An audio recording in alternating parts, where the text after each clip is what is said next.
아, 네, 안녕하세요. 딥코인 랩스에서 이사직을 맡고 있는 제이슨이라고 합니다. 네, 반갑습니다. 저는 이 세션의 마지막으로 이 암호화폐 거래소와 블록체인의 융합에 대해 설명드릴까 합니다. 일반 대중들의 시선으로 블록체인 하면 사실 비트코인이 먼저 떠오르실 텐데요. 비트코인 하면 블록체인 기술이 최초로 적용된 사례이고 이 탈중앙화 거래 시스템을 구축하는 데 기초가 되는 그런 중요한 역할을 하고 있습니다. 하지만 사실 이것보다도 100만 원이었던 이 비트코인이 이 1000만 원으로 오르고 지금은 거의 1억까지 올라서 이 매매의 차익 그리고 가격의 변동성에 대해서 주목을 많이 받고 있을 겁니다. 관련된 뉴스만 봐도 비트코인이 급등하거나 급락할 때 이 가격에 대해서만 주로 강조를 하기 때문에 더욱더 그렇지 않을까 생각이 듭니다. 이 주식을 사기 위해서는 증권사를 거쳐야 되고 이 암호화폐를 사기 위해서는 암호화폐 거래소를 거쳐야 합니다. 이 사용자는 암호화폐 거래소에서 단순히 비트코인을 사고 팔지만 이 과정 속에서 많은 블록체인 기술이 들어갑니다. 이 시간에는 간단하게 암호화폐 거래소에서 사용되고 있는 그런 기술들에 대해 알아보겠습니다. 자, 먼저 딥코인 랩스는 이 막대한 자금으로 웹3 혁신을 주도하는 그런 블록체인 기업입니다. 주로 유망한 프로젝트들을 발굴하고 있고 투자하고 있고 크게는 2018년부터 설립된 딥코인이라는 거래소를 운영하고 있습니다. 비트코인을 한 번이라도 이제 사고 팔고 하신 분들은 잘 아실 거라고 생각이 들고요. 간단하게 암호화폐 거래소 소개부터 시작을 해보겠습니다. 자, 국내 거래소로는 이 업비트 거래소와 빗썸 거래소가 있고 해외 거래소로는 이 바이낸스 거래소와 대표적으로 바이낸스 거래소와 코인베이스 거래소가 있습니다. 이 해외 거래소는 영문으로 되어 있고 사용하기도 불편한데 도대체 국내 거래소를 사용하지 않고 왜 해외 거래소를 사용하는 사람들이 많을까라고 생각을 하실 수가 있는데 이 바이낸스 거래소와 같은 해외 거래소에는 국내 거래소에 상장되어 있지 않은 프로젝트들이 무수히 많습니다. 최근 트렌드인 이 밈코인이나 아니면 AI 관련 프로젝트들을 투자하고 싶은데 이렇게 요즘 유행을 타는 프로젝트이거나 만들어진 지 얼마 안 된 프로젝트들은 국내 거래소에 상장이 되어 있지 않은 경우가 대부분입니다. 이럴 경우 이 해외 거래소를 통해 구매하는 경우가 많은데요. 또 파생 상품이나 스테이킹, 디파이와 같은 암호화폐를 통한 다양한 상품들을 이용하기 위해 사용하는 경우가 많습니다. 대부분의 사람들은 이 블록체인은 모르지만 비트코인이나 이더리움은 아는 경우가 많습니다. 제 자신도 이 가상화폐, 암호화폐에 대한 성질은 모르고 이 주식처럼 거래소에서 매수 매도를 하면서 블록체인에 대한 관심이 커졌었습니다. 이 주식처럼 기업을 사고 파는 그런 형태를 나타내고 있지만 이 암호화폐 거래소에는 굉장히 많은 블록체인 기술이 들어가고 있습니다. 뒤에서 더 설명을 드릴 텐데 이 비트코인을 입출금만 하더라도 비트코인 네트워크가 사용되면서 여기에 블록체인 핵심 기술들이 사용됩니다.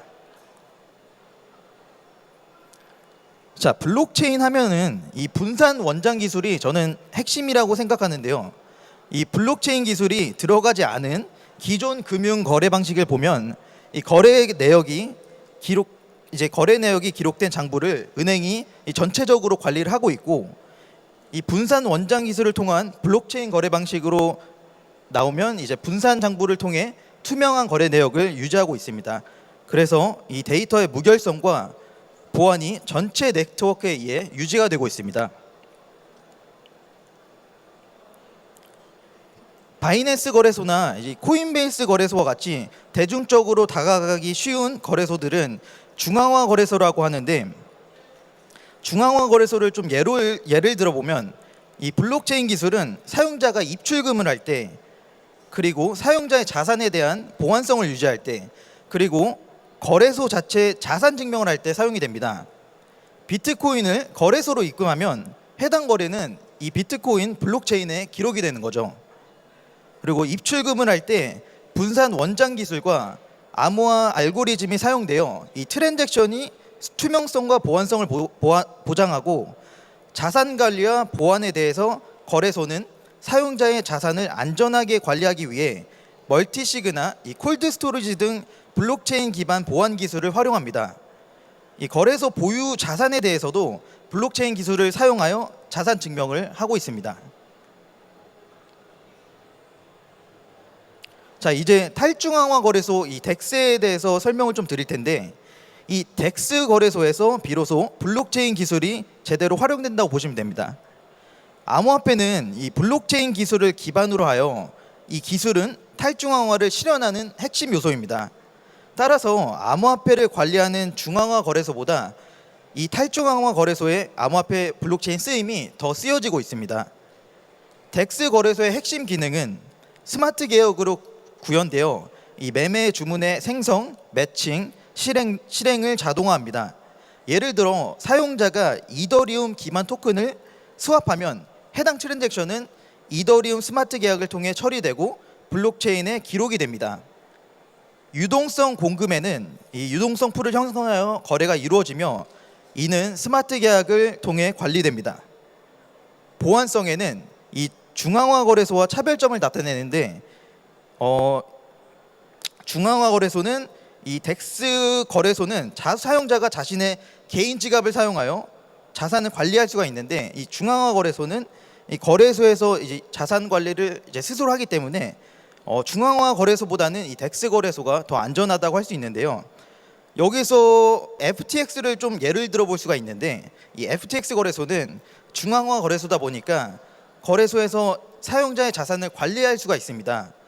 그렇다 보니까 사용자의 자산이 표기가 되어 있음에도 불구하고 FTX가 파산 신청을 한 이유는 거래소에서 자산 숫자만 표기를 하고 그 자산을 좀 다른 데에 썼을 경우가 매우 큽니다.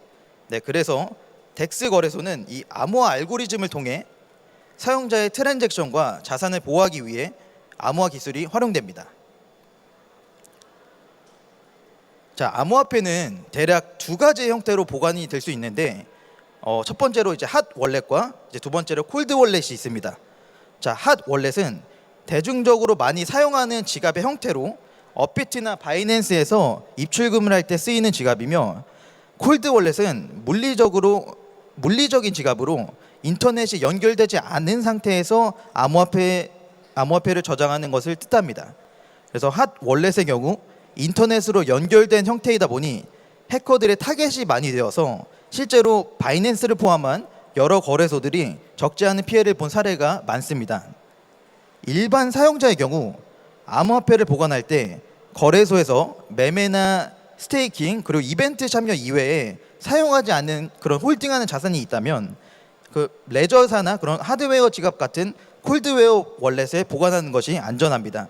자, 그래서 오늘 이 콜드 월렛을 좀 가져와 봤는데, 이건 좀 USB 형태로 되어 있어가지고 보관하기가 쉽고요. 근데 이렇게 저처럼 뭐 오늘은 좀 보여주기식으로 가져왔는데 항상 소지하고 있지는 않아도 되고 그냥 이제 집에 안전하게 두시면 될 것 같습니다. 자, 그래서 암호화폐 거래소에서 이 활용되는 블록체인의 기술에 대해 알아봤는데요. 이러한 블록체인의 기술 활용도는 암호화폐 거래소뿐만 아니라 전통 금융을 추구하는 은행에서까지 채택될 수 있을 거라고 생각합니다. 최근에 규모가 큰 글로벌 거래소 해킹 사건이 또 있었는데, 보통 중앙화 거래소들은 자금을 이 핫 월렛에 조금 두고 콜드 월렛에 조금 거의 보관하는 경우가 많습니다. 이 핫 월렛의 해킹이 치명적이지만 사용하는 경우가 이제 거래소 입장에서는 사용자의 자산을 입출금을 빠르게 해줘야 되기 때문에 핫 월렛에 좀 자산을 이제 20% 정도 놓긴 하지만, 근데 이제 이것을 뭐 해커들은 거의 이제 타겟적으로 공격을 하다 보니까 거의 눈 뜨고 뭐 코 베이는 그런 상황으로 해킹이 좀 많이 당하는 그런 사례가 있었습니다. 그래서 블록체인 기술이 좀 많이 발전하면서 좋은 쪽으로 활용되는 경우는 많지만 이렇게 악용되는 사례도 있으니 항상 보안성에 각별히 신경 쓰는 게 좋을 것 같습니다. 자, 마무리를 하자면 이 대중들의 시선으로 봤을 때 암호화폐 거래소를 사용하면서 활용되는 블록체인 기술에 대해 설명을 간단히 드렸고, 이 기술이 이 사용자의 자산에까지 연관되기 때문에 암호화폐에 투자를 많이 하시는 분들은 항상 보안에 염두하면서 안전하게 투자하시면 좋을 것 같습니다. 네, 여기까지 마무리하도록 하겠습니다. 감사합니다.